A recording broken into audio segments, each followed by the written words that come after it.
ಈ ವಿಡಿಯೋದಲ್ಲಿ ಗರ್ಭಾವಸ್ಥೆಯ ಮಧುಮೇಹದ ಬಗ್ಗೆ ತಿಳಿದುಕೊಳ್ಳೋಣ.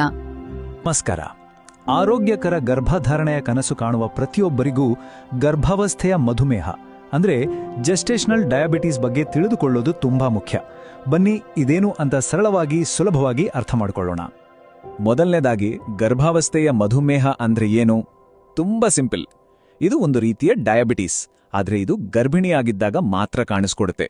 ಸಾಮಾನ್ಯವಾಗಿ 2ನೇ ಅಥವಾ 3ನೇ ಟ್ರೈಮೆಸ್ಟರ್ನಲ್ಲಿ ಇದು ಗೊತ್ತಾಡುತ್ತೆ. ಸರಿ, ಹಾಗಾದ್ರೆ ಇದು ಯಾಕೆ ಆಗತ್ತೆ ಅಂತ ಯೋಚನೆ ಬರ್ಬೋದು ಅಲ್ವಾ? ನೋಡಿ, ಗರ್ಭಿಣಿ ಆಗಿದ್ದಾಗ ನಮ್ಮ ದೇಹದಲ್ಲಿ ಹಾರ್ಮೋನ್ಗಳ ಬದಲಾವಣೆ ಆಗುತ್ತೆ. ಈ ಹಾರ್ಮೋನ್ಗಳು ಕೆಲವೊಮ್ಮೆ ನಮ್ಮ ದೇಹದ ಇನ್ಸುಲಿನ್ ಸರಿಯಾಗಿ ಕೆಲಸ ಮಾಡದಂತೆ ತಡೆಯುತ್ತವೆ. ಇನ್ಸುಲಿನ್ನ ಕೆಲಸ ಏನು? ಬ್ಲಡ್ ಶುಗರ್ ಕಂಟ್ರೋಲ್ ಮಾಡೋದು. ಸೊ ಅದರ ಕೆಲಸಕ್ಕೆ ಅಡ್ಡಿಯಾದಾಗ ರಕ್ತದಲ್ಲಿ ಸಕ್ಕರೆಯ ಪ್ರಮಾಣ ಅದು ಹೆಚ್ಚಾಗುತ್ತೆ. ಈ ಸ್ಥಿತಿ ಬರೋಕೆ ಕೆಲವು ರಿಸ್ಕ್ ಫ್ಯಾಕ್ಟರ್ಸ್ ಕೂಡ ಇವೆ. ಉದಾಹರಣೆಗೆ, ಸ್ವಲ್ಪ ಅಧಿಕ ತೂಕ ಇದ್ರೆ ಅಥವಾ ಫ್ಯಾಮಿಲಿಲಿ ಯಾರಿಗಾದ್ರೂ ಡಯಾಬಿಟೀಸ್ ಇದ್ರೆ, ವಯಸ್ಸು 25 ಅಥವಾ 30 ದಾಟಿದ್ರೆ, PCOS ಸಮಸ್ಯೆ ಇದ್ರೆ ಅಥವಾ ಹಿಂದಿನ ಪ್ರೆಗ್ನೆನ್ಸಿಯಲ್ಲಿ ಈ ತೊಂದರೆ ಆಗಿದ್ರೆ ಇವೆಲ್ಲ ಕಾರಣ ಆಗ್ಬೋದು. ಆದ್ರೆ ಒಂದು ವಿಷಯ ನೆನಪಿರಬಿಟ್ಟು, ಕೆಲವೊಮ್ಮೆ ಈ ಯಾವುದೇ ಕಾರಣಗಳಿಲ್ದೆಯೂ ಇದು ಬರ್ಬೋದು. ಇದನ್ನ ನಿರ್ವಹಿಸೋದು ಯಾಕೆ ಇಷ್ಟು ಮುಖ್ಯ ಅಂತ ಕೇಳಿದ್ರೆ ಖಂಡಿತ ಮುಖ್ಯ. ಒಂದ್ ವೇಳೆ ಇದನ್ನ ಸರಿಯಾಗಿ ಗಮನಿಸದೆ ಬಿಟ್ರೆ ತಾಯಿಗೆ ಹೈ ಬ್ಲಡ್ ಪ್ರೆಷರ್ ಬರೋ ಸಾಧ್ಯತೆ ಇರುತ್ತೆ. ಅಷ್ಟೇ ಅಲ್ಲ, ಮಗುವಿನ ತೂಕ ಜಾಸ್ತಿಯಾಗಿ ಹೆರಿಗೆ ಸಮಯದಲ್ಲಿ ಕಷ್ಟವಾಗಬಹುದು. ಮಗು ಹುಟ್ಟಿದಾಗ ಅದಕ್ಕೆ ಲೋ ಬ್ಲಡ್ ಶುಗರ್ ಅಥವಾ ಉಸಿರಾಟದ ತೊಂದರೆಗಳು ಕೂಡ ಕಾಣಿಸ್ಕೊಳ್ಬಹುದು. ಅದಕ್ಕೆ ಇದರ ಬಗ್ಗೆ ಗಮನ ಕೊಡೋದು ಬಹಳ ಅಗತ್ಯ. ಇಷ್ಟೆಲ್ಲ ಕೇಳಿ ಭಯ ಆಯ್ತಾ? ಖಂಡಿತ ಬೇಡ.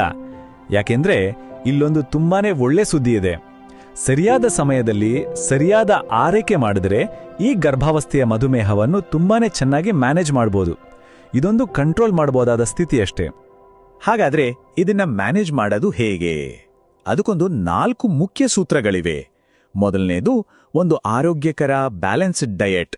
2ನೇದು ನಿಯಮಿತವಾಗಿ ಮಾಡುವ ದೈಹಿಕ ಚಟುವಟಿಕೆ ಅಂದ್ರೆ ವಾಕಿಂಗ್ ತರಹ. 3ನೇದು ಆಗಾಗ ಬ್ಲಡ್ ಶುಗರ್ ಲೆವೆಲ್ಸ್ ಚೆಕ್ ಮಾಡ್ತಾ ಇರೋದು.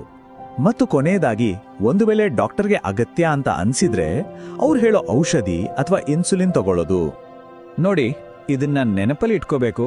ನಾವು ದಿನ ಮಾಡುವ ಸಣ್ಣ ಸಣ್ಣ ಬದಲಾವಣೆಗಳು, ನಾವು ಇಡುವ ಪುಟ್ಟ ಪುಟ್ಟ ಹೆಜ್ಜೆಗಳೇ ದೊಡ್ಡ ವ್ಯತ್ಯಾಸವನ್ನ ತರ್ತವೆ. ಸರಿಯಾದ ಆಹಾರ, ಸ್ವಲ್ಪ ವ್ಯಾಯಾಮ ಮತ್ತು ನಿಯಮಿತ ತಪಾಸಣೆ ಇಷ್ಟೇ ಸಾಕು. ಈ ಕಾಳಜಿ ಒಂದು ಆರೋಗ್ಯಕರ ಗರ್ಭಧಾರಣೆಗೆ ಮತ್ತು ಆರೋಗ್ಯವಂತ ಮಗುವಿಗೆ ದಾರಿ ಮಾಡಿಕೊಡುತ್ತೆ.